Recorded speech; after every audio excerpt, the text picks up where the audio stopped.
Okay, so welcome. In this module, you are going to learn about functions, tuples, dictionaries, exceptions, and data processing in Python. By the end of this module, you're supposed to know how to code how code structuring is done and the concepts of a function. You're supposed to know how to invoke a function. You're supposed to know the name scopes and variable shadowing. You're supposed to know about tuples and the purpose of tuples and constructing and using tuples. The same to dictionaries. And then we're going to end with exceptions. So let's start with functions. Why do we need functions? We've come across functions many times so far, but the view of their merits that we have given you have been rather one-sided. Okay, we've dealt with functions so far.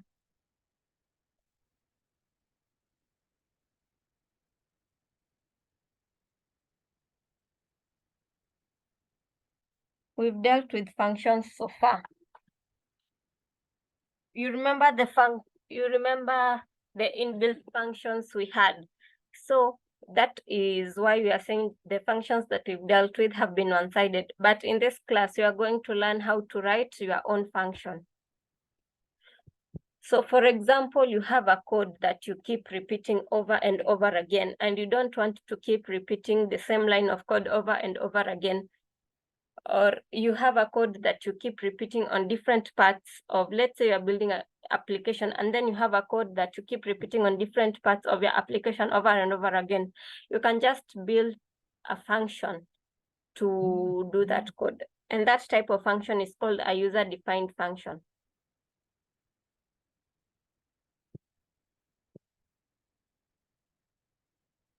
Okay. We can now define the first condition, which can help you decide when to start writing your own functions. One, if a particular fragment of the code begins to appear in more than one place, consider the possibility of isolating it in the form of a function.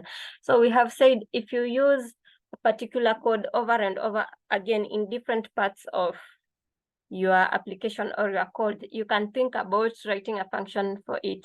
It may happen that the algorithm you're going to implement is so complex that your code begins to grow in an uncontrolled manner, and suddenly you notice that you're not able to navigate through it more easily. You can try to cope with this issue by commenting the code extensively, but as soon as you find this dramatically worsens your situation, too many comments make the code larger and harder to read. Some say that a well-written function should be viewed entirely in one glance. A good and attentive developer divides the code into well-isolated pieces and encodes each of them in a form of a function. So for example, you have a very big code. Let's say you have a code with 500 lines of code. You can divide that code into functions, to smaller pieces, to functions that will help reduce those 500 lines of code to something like 300 lines of code. Yeah. So those are the uses of functions. That is why we need functions. One, when you are repeating something over and over again, you can write a function for it. And two, if you have a very large code, if you have many lines of code, you can reduce them by writing a function about them.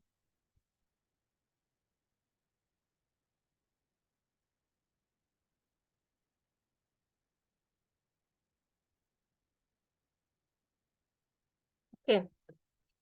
Decomposition. It often happens that the problem is so large and complex that it cannot be assigned to a single developer, and a team of developers have to work on it. The problem must be split between several developers in a way that ensures their efficient and seamless cooperation.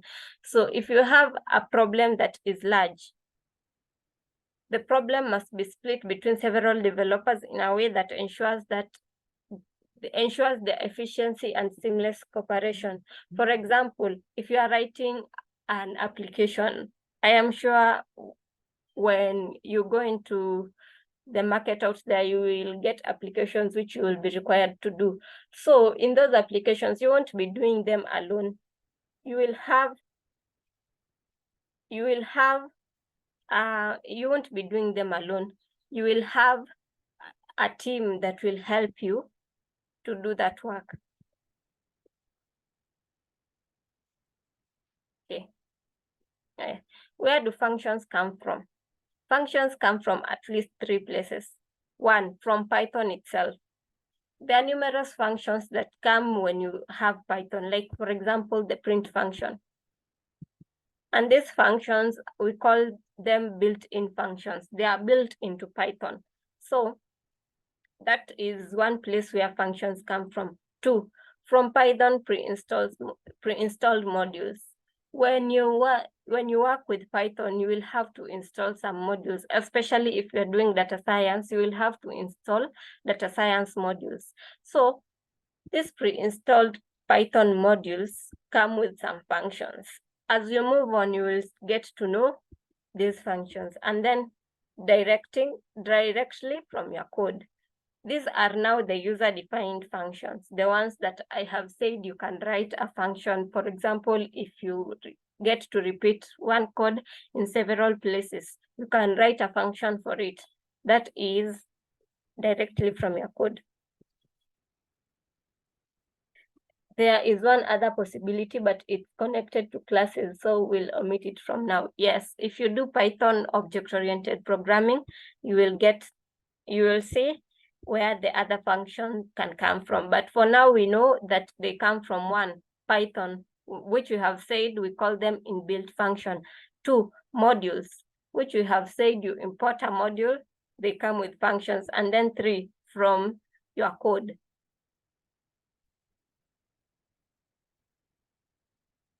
Okay. This is your first function. We said that this print is a function. This is an inbuilt function. It comes with Python. So print, enter a value, input. This input is also a function.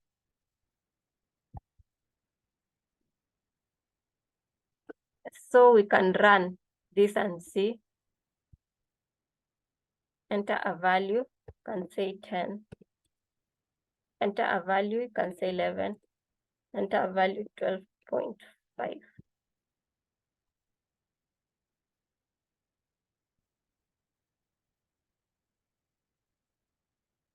So 10, 11. So definitely this just tells the user to enter a value, and then after entering a value, the input changes what the user has entered into an integer.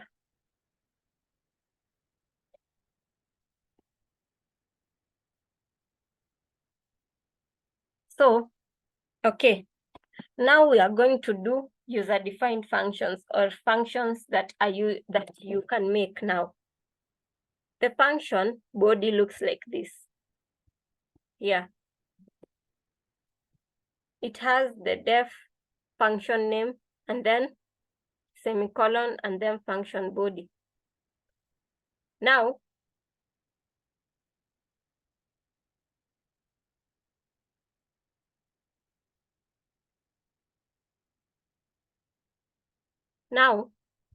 here, this def, this is the keyword. This is the keyword that is used to define a function. The def is short form for define. And then my function is the name of your function. And then this one, sorry. Then here, these are just parentheses. You can have a function that has parameters and parameterless functions, and then semicolon. And then when you enter, semicolon. And then when you press enter, as you can see, the function body is indented. We can try writing our first function, like here, def, my function, and then here we can say,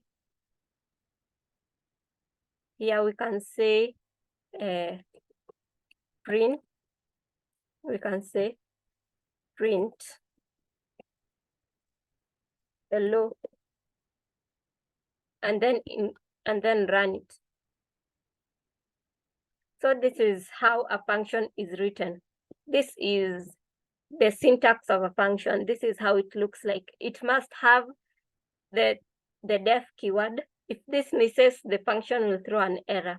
It also must have the white space. You see this space between the def keyword and my function. There is supposed to be space in between them. And then there is supposed to be these parentheses here. They are really important. Even though they are empty, they are really important. Sometimes you will find other functions where these parentheses have parameters inside, and then it must have a full colon. A full colon indicates the end of defining a function. And then when you press enter now, this is the body of the function, and this shows what the function does. Like here, our function prints hello to the screen.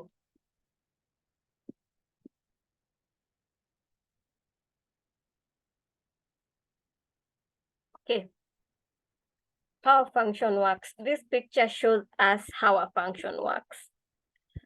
As you can see here, we have define message, and then parentheses, and then semicolon, and then there is an indentation, and then print, enter the next value. And then print, we start here, and then we invoke it, and then we print, we end here. So when running this, when we say message, we are calling this function. And when we call this function will return, enter the next value, and then it will print, the end is here. So when we run this function, we will have 3 strings printed. We start here, and then we will have enter the next value, and then we will have the end is here.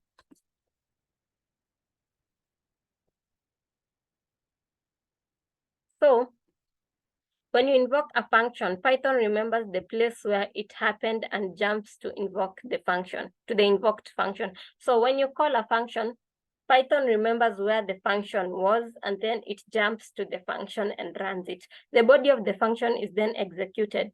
Reaching the end of the function forces Python to return to the place directly after the point of invocation. So when after the function is executed, Python will return to this message, and see we have already executed the message. So it will now run the print, the end is here. You must not invoke a function which is not known to at the moment of invocation. So 1, you must first define your function before invoking a function. Like here, you can see we first defined the function. Here, message, print, enter the next value, and then we invoked it. After defining to invoke the function.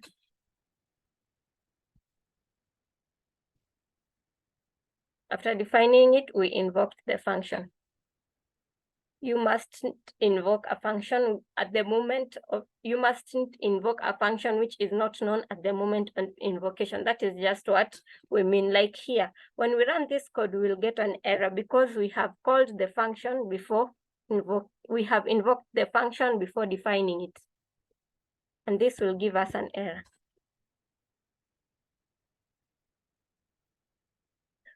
The second is you mustn't have a function and a variable of the same name. So for example, you must not have a function and a variable of the same name.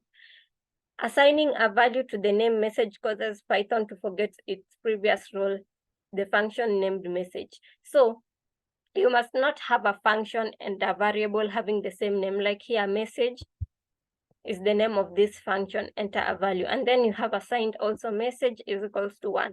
Python will forget about this message up here, and then assign the variable message the value 1. And after that, you won't have this function again. Also, you must not use keywords to define functions. Fortunately, you are free to mix your code with functions. You are not obliged to pull all your functions to the top of your source file. Okay, you can mix code and functions, like here, print. We start here, and then you define the function message, print, enter a value, and then you invoke the message, and then we end here. This is what it means by you can mix your code with functions. The functions can be anywhere in your code, provided that you first define them before invoking them.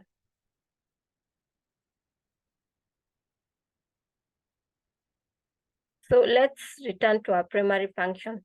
So this is our primary function, like here, message, enter a value. Now, when we run this function, we will define message, and then it will print enter a value, and then here it will prompt us to enter a value, and then it will change them to int. We invoke message again, it prompts us to enter a value here, and then it changes it to int and assigns it to variable B, the same as variable C. That is how this function works hand in hand with this block of code. Modifying the prompting message is now easy and clear. You can do it by changing the code in just one place. So for example, you want to change this line of code. If we had written it here, like here, print enter a value and then A, print enter a value and then B, print enter a value and then C, we'll be having it will take a longer time to modify the message. But now, if we want to modify the message to, let's say, enter an integer, all we have to do is go to this function itself and then change here to enter an integer. And then after that, it will change everywhere this message is invoked.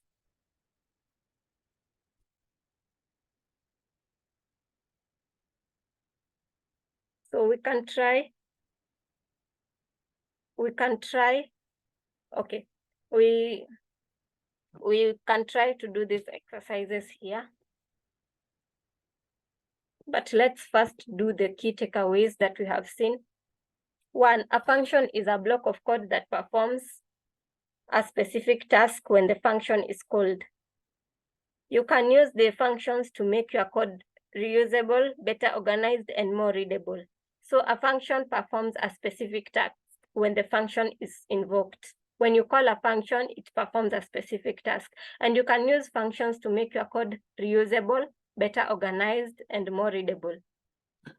We have said there are at least 4 basic types of functions: the inbuilt functions, which come with Python itself, the functions that come with pre-installed modules. We have said you will meet these, especially when you are doing data science or AI. That is when you will install modules mostly. And then user-defined functions. User-defined functions are the ones that you define yourself here. And then the lambda function. We did the lambda function. I hope you remember. No, we didn't do, sorry. We didn't do it here, sorry. But when you, okay, the lambda function is used for somehow looping. Don't worry, you'll just meet it if you haven't met it yet. You can define your own function using the def keyword. Remember, we talked about the def keyword. We talked about the syntax and structure of a function. It's supposed to look like this. You start with the def keyword and then the name of the function and then parentheses and optional parameters. I have told you this opening and closing brackets, sorry, not parentheses or brackets. This opening and closing ones are really important. You need them. And then the full colon, and then the indentation is a must. And then here, this is where we do the body of a function here. You can define a function which doesn't take any arguments. Like here, this one doesn't take any arguments. And you can define a function which takes one parameter, like here, define hello and then name. Now, when you invoke this function, this name is called a parameter, and this will be printed with the function. So here, like here, you see we are assigned the variable name, input, enter your name. So when you run this, you'll be prompted to enter your name. And then after entering your name, we have now invoked the function hello name. After invoking this function, the function will take the value in the name variable, and then it will print it here, hello name. For example, here, let's say we run this and then it prompts you to enter your name and then you put in Mark. It will say, hello, Mark, like that. So we can try doing these exercises. I want to ask you and see if you've understood. So kindly type in the chats if you can. The input function is an example of A, a user-defined function, or B, an inbuilt function. Kindly answer it.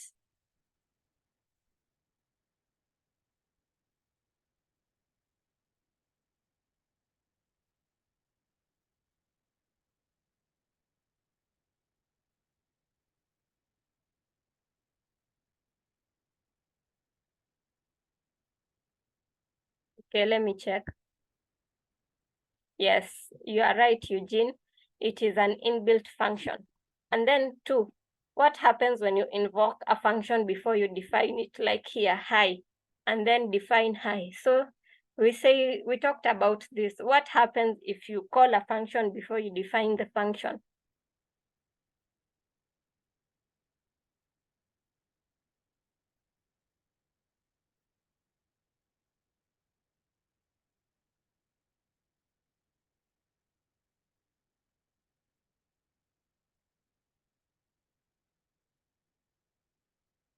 What happens? You can try. Kindly type in the chats what you think will happen if we invoke a function before we define it.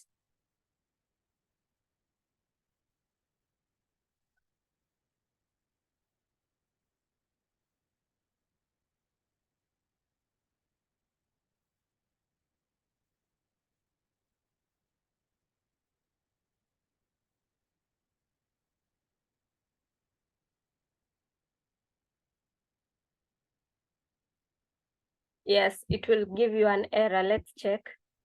True, it will throw an error. Yes, this is built in. And then the third one, what happens when you run the code below? Define hi, and then print hi, and then hi, we have put in 5. What do you think will happen? We haven't gone through this, but you can try it and see. What do you think will happen?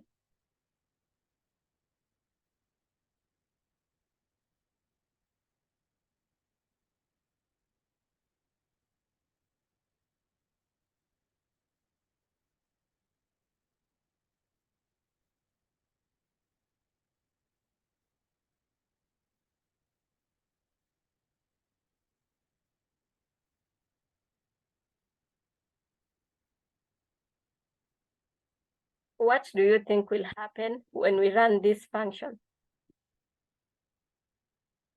No, it will actually give us an error because you see here, this one doesn't take any parameters. So when we invoked it, we gave it a parameter. And here, when we defined it, we didn't specify that it's supposed to take a parameter. That is why it will throw an error.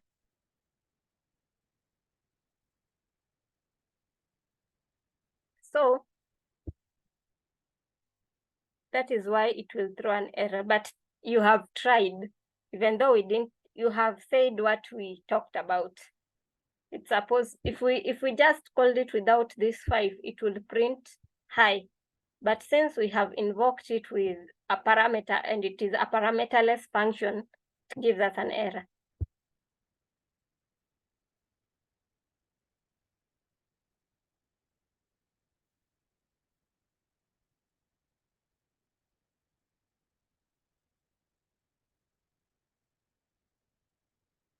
Okay.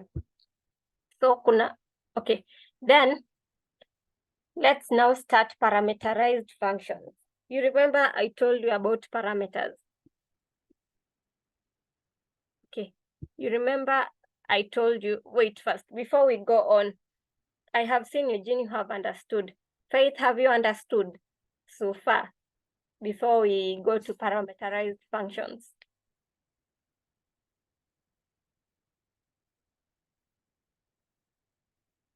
If you've understood, kindly say you have understood.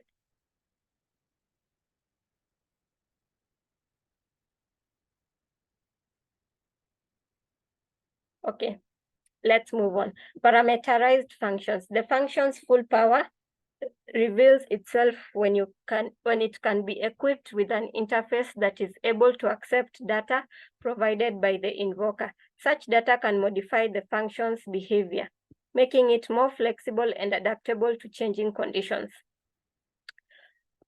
A parameter is actually a variable, but there are two important factors that make parameters different and special. So we have said that a parameter is a variable. As we have seen when we did the function which had a name parameter, we saw that the name is a variable. But now here we can see that there are two important factors that make parameters different and special. One, parameters exist only inside the functions in which they have been defined, and the only place where the parameters can be defined is a space between a pair of parentheses in the define statement. So parameters exist only inside the function they have been defined and not outside. For example, here, when we define the parameter here, this parameter cannot exist outside this function. It only exists inside this function, and parameters are defined in between the brackets. You remember when I said, when I called the function before a parameterless function? A parameterless function is a function that doesn't have anything in between the brackets. But now this function here, the way it has been defined, this parameter, this name parameter, we can say that it is a parameter defined inside this function.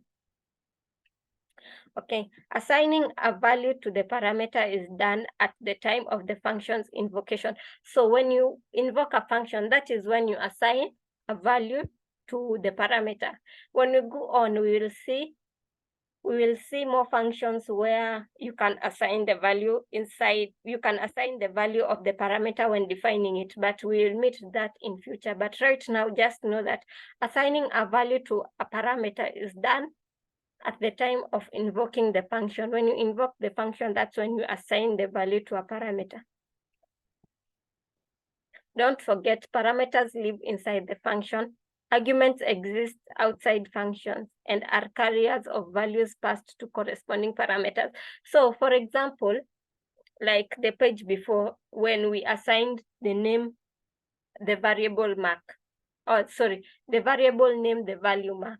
That is what this statement just says.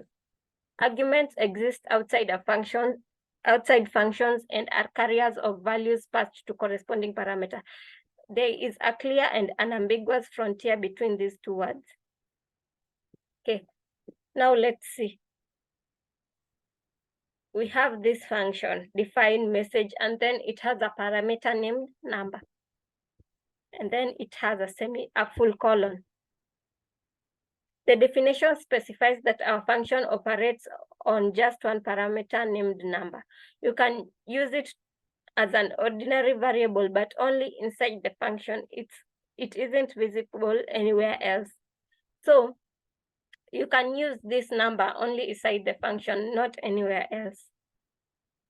Like this now, this is what we mean by the statement that you can use it only inside the function. It is not visible anywhere else.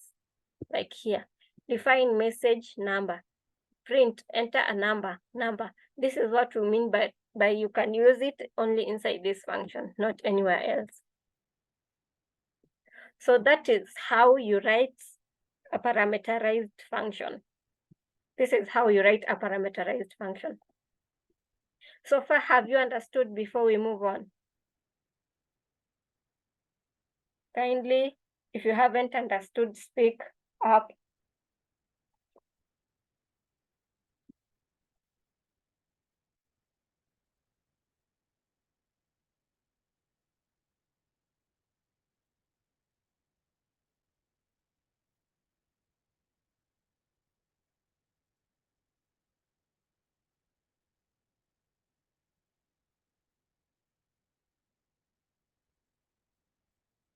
Okay, let's move on. Remember, specifying one or more parameters in a function's definition is also a requirement, and you have to fulfill it during invocation. You must provide as many arguments as there are defined parameters. So if you have 3 parameters here, when you invoke your function, you must specify the 3 parameters that are here. Here, if you have 1 parameter, when we invoke the function, we invoke it with 1 parameter. That is what these statements mean. This statement means it will get more clearer when we go to the sandbox and try to run parameterized functions. You will get to understand it more.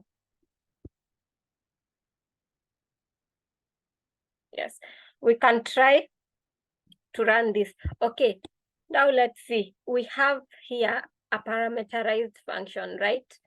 But here we have invoked it without including the parameter. Let's see what will happen. As you can see, it has given us an error telling us that there is a parameter and we have called our function without the parameter. Let's try number and then message 5. Let's run it. Let me clear this. As you can see here, it has printed our number 5, which we invoked it, which we used to invoke. Okay, we used it as a parameter here. We can try using 2 parameters where we have only defined 1 and see what will happen. As you can see, it has given us an error telling us that message only takes 1 positional argument, but 2 are given. So that is what I meant when I told you that, when I read to you this statement.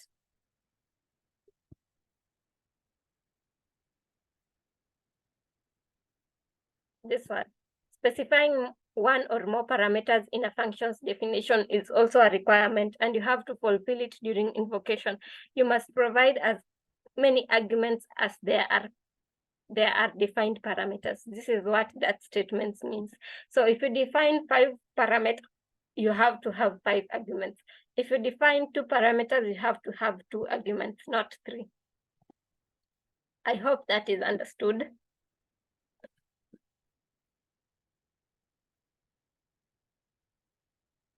Parameterized functions continued.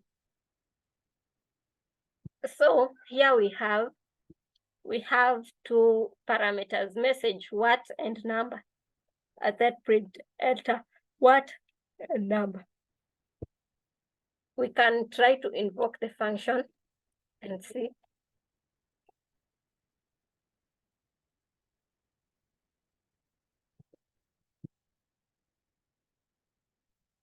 Enter what we can say is 1 and number is 5. You can see here it has told us enter 1, number 5. This is how you invoke a function with 2 parameters. So if this had 10 parameters, we will have to invoke it with 10 variables or values inside the parentheses, inside the brackets.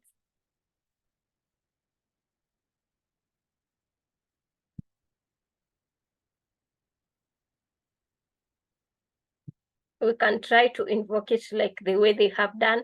Like here, the first invocation is they have entered the telephone numbers. Enter what?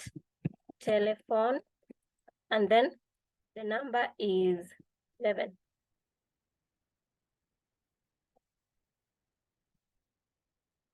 When we run this, it has told us enter telephone number 11. This is just an example of invoking a function.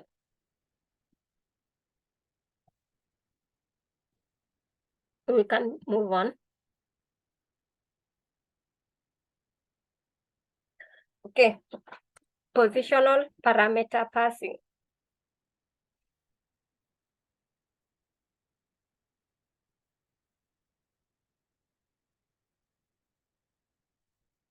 A technique which assigns the first, second, and so on argument to the first, second, and so on function parameter is called positional parameter passing. So positional parameter passing is dependent on the position of the function. Well, arguments passed in this way are named as positional arguments. You've used it already in Python, but Python can offer a lot more. For example, here we have my function ABC, print ABC. This is positional parameters. These are positional parameters. Name, note, positional parameter passing is intuitively used by people in many social occasions. For example, it may be generally accepted that when we introduce ourselves, we mention our first names before our last names. So positional parameters has many uses. For example, when we speak, like right now, when I'm speaking English, I am using positional parameters. English has a certain sequence. It is sequential. It is a language. Like, for example, here my name is John Doe. We cannot say my John Doe name. It won't make sense. So this is what we mean. These are examples of positional parameters. Sorry, I have a cold. I think my sound is being affected. So far, have you understood until where we are before we move on? Kindly type in the chat if you have understood.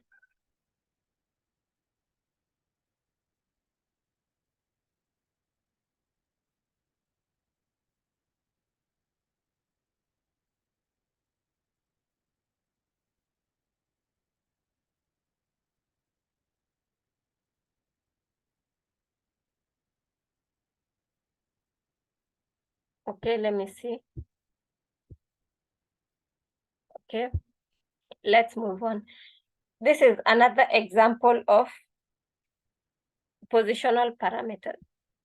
Let's try and run this and see what it gives us.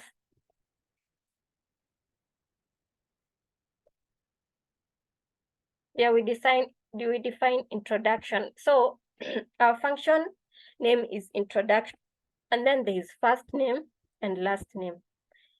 So print, hello, my name is first name, last name. These are positional parameters.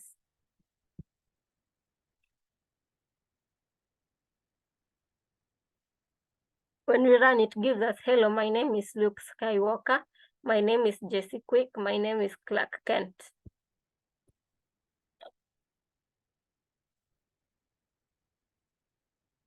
Okay. Keyword argument passing in functions. Python offers another convention for passing arguments where the meaning of the arguments is dictated by its name, not its position. So Python offers another way of passing arguments where the meaning of the argument is dictated by the name, not its position. It is called keyword argument passing. For example, look here. First name, last name. Here, first name is equals to James, and last name is equals to Bond. Last name is equals to Skywalker, and first name is equals to Luke. When we run this, let's run this and see what it will give us. And then I'll explain to you after we have run. It will just give out the output in this form. Hello, my name is Luke Skywalker. This is what this is what keyword argument passing means. But let's run it first and see.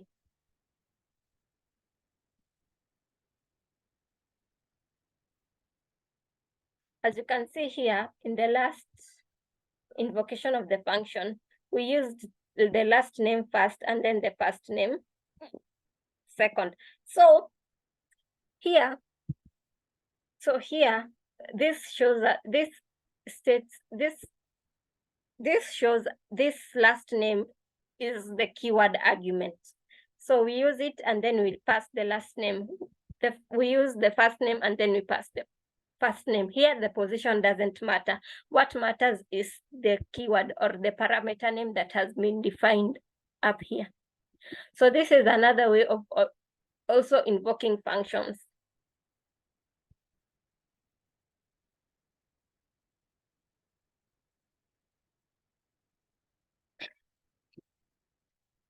mixing positional and keyword arguments.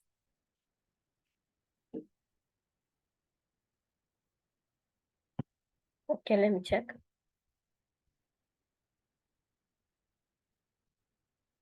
Okay.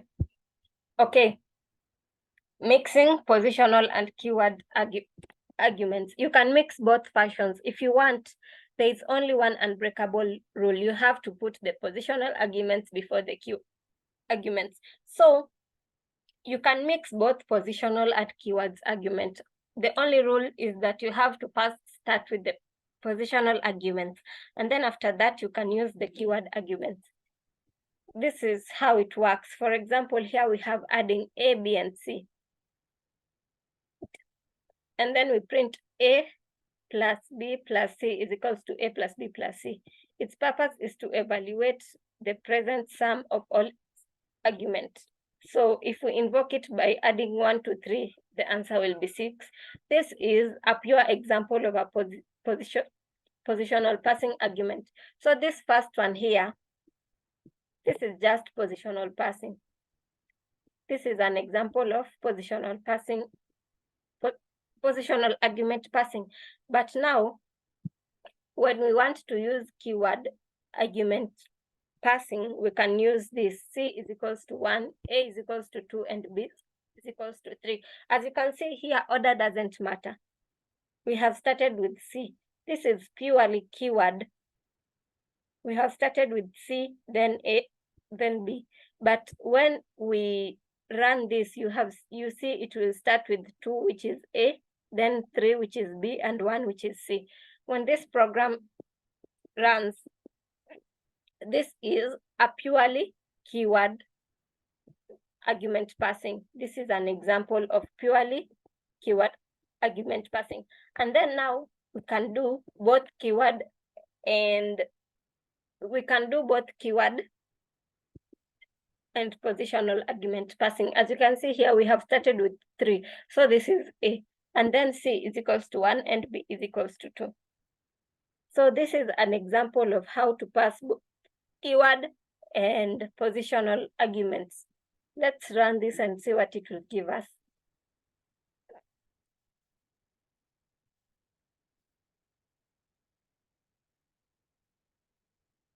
As you can see, it has arranged them in order. A is 3, B is 2, and C is 1, and it has given us 6.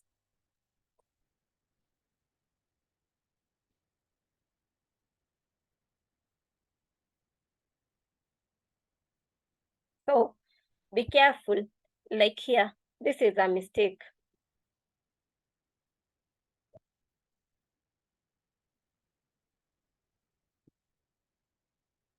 Okay. Let me just change this. When I run this line of code, it will give me an error because here I have put two arguments in the A parameter. I have assigned 2 arguments to the A parameter because here the first 3 here stands for A and the others.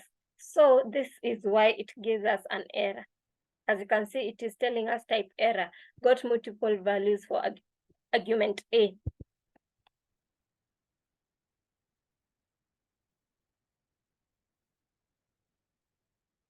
So this code is also correct, but it doesn't make sense because we only have 3 arguments. So A, B, and C.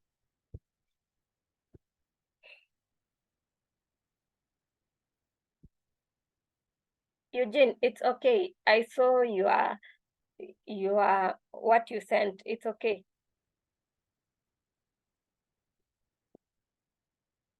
And then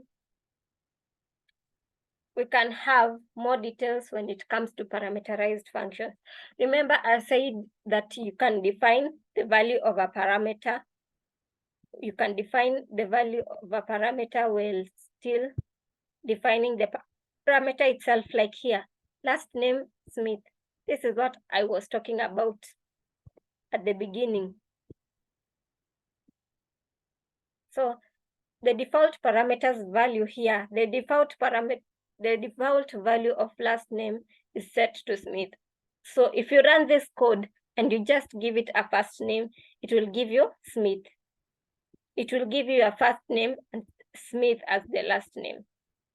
This is just how to set default values for parameters. We can try and invoke this function and see. Let's try first running James Doe and see. I want you to note that. Okay, it's okay, Faith. Fine, it's fine. Okay, I want you to note that here we have James and Doe. This is the first name and this is the last name. We have assigned Doe to the last name. After assigning Doe to the last name will not now be Smith. It will take the value Doe. When I run this, as you can see here, hello, my name is James Doe. That is what it does. Now, when I remove this Doe, it will use the default argument it was given, the default value it was given. As you can see here, it has printed, hello, my name is James Smith. This is what this does. It just gives a value so that one can invoke the parameter without, one can invoke the function without defining the parameter or giving the parameter a value. That is what this does. That is the work of setting a value after defining the parameter.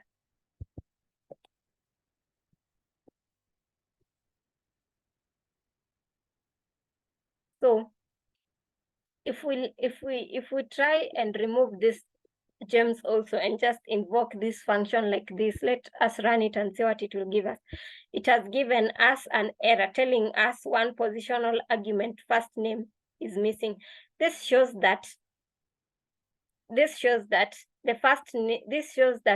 the only parameter between the two here that is required, that is a must for someone to pass a value, is the first name. The last name is not a must, like here Smith. As you can see, the last name already has a value and the value is Smith.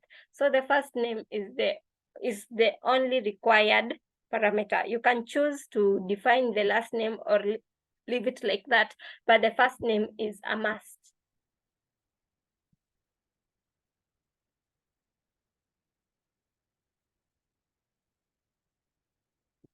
So these are the section summaries.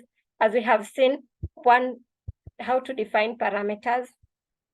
We have talked about positional parameters. Okay, this is a function that has one parameter. This is a function that has two parameters. This is a function that has three parameters. We have talked about positional argument passing and keyword argument passing. We have said positional argument passing, the order matters, and keyword argument passing, the order does not matter.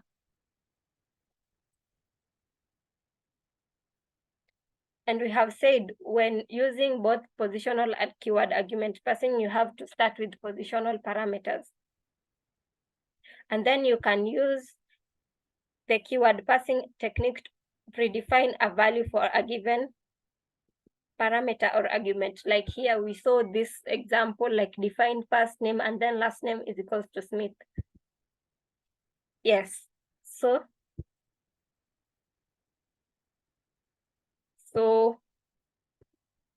that is all about functions so far. When we meet, we will do the return instructions. I want us to try and have a class on Sunday also. I won't be in tomorrow. Yes, so thank you for attending the class. Thank you for listening. And yeah, have a nice day.